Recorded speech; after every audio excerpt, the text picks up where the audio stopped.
All right, so here's our question here. It's saying a population in Hardy-Weinberg, and they give us these frequencies of AA 0.25, A lowercase a 0.50, and AA equals 0.25. So what I did was I drew that population, okay? I just picked a number. I did 1, 2, 3, 4. I chose a population of 8 just because it works with 25%. It works with quarters, right? 10 wouldn't work because that would be 2.5, and you want whole numbers. So I'm like, okay. And the population doesn't matter. Yeah, I mean, 100 would have been a fine one too. You can do that. But I chose 8. So I made sure my numbers matched up. They said my homozygous dominant was 0.25. So 2 out of 8 is 0.25. So I made 2 of them this. It said my homozygous recessive was also 0.25. So I gave 2 of those. And then it said my heterozygous was 0.50. I also assigned the phenotypes to this just so I could see visually what is happening. So I like to use hair color. So these guys have orange hair color. All these other guys have green hair color, okay? But then the question kind of throws a twist. It says, remove the homozygous dominance. What is the frequency of the homozygous dominance? Which is like, well, if I'm removing them, isn't the frequency 0? Well, no, that's not the case. So all I did was say, okay, let me just cross these off. And now my new population is now 6. I have a population of 6.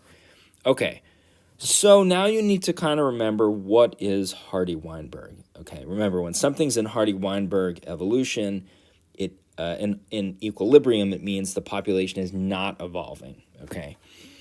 All right, so this is the formula you have to memorize. And just know that all of these values are for genotypes. The way you're going to remember that is that squares, there's a guy named Gene, and he's a straight up square, okay? This is also a gene too, so just kind of remember that. But the P's and the Q's is where I get confused because it's like, what do I square and what do I square root? But just remember that these are the genotypes, okay? Which means that a P by itself or a Q by itself is an allele, okay? So all you need to do here is count. And remember, alleles, you count individually. So every lowercase a counts. So I have 1, 2, 3, 4, 5, 6, 7, 8. And how many uppercase A's do I have? 1, 2, 3, 4, okay? My total alleles is 12, which is always going to be twice your population. Because remember, we're diploid organisms. We have an uppercase and we have a lowercase for our blood type, for our hair color, for whatever, okay?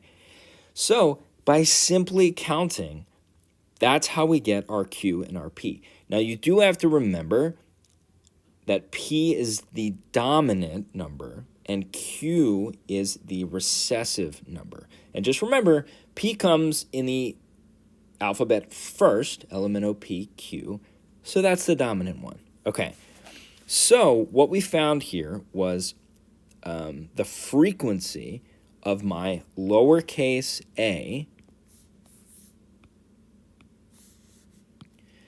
allele, my recessive allele's frequency is 2/3.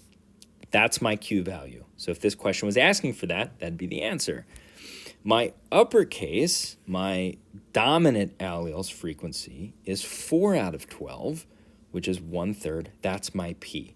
So if you square 2/3, you will get 0.44.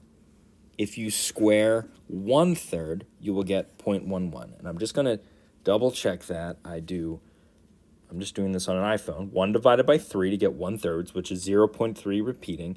And I simply square that, and I get 0.11. Well, what the heck does that mean? Well, that means, remember, that these squares are genotypes. So what I just found was my homozygous dominant percentage. So 11% of my population now is going to be homozygous dominant. Do the same thing, 2/3, square it. That gives you your Q squared number. 44% of the population is going to be homozygous recessive. All right, I'll write homozygous recessive, homozygous dominant. There's two ways you can get the final value, which is 2PQ, because remember, this whole shebang has to be 1. So you could just do 1 minus these numbers, or to double check your work, I don't know that this would ever not work, just do this times 2, and you get about 0.44. This adds up to 99, but it's close enough. And this answer here is our heterozygous, and this isn't dominant or recessive because you have one allele of each, but it does show the dominant phenotype. Keep that in mind. All right, and I'll finish this off. This is our heterozygous. So that's it. I feel like I had one other thing I wanted to say.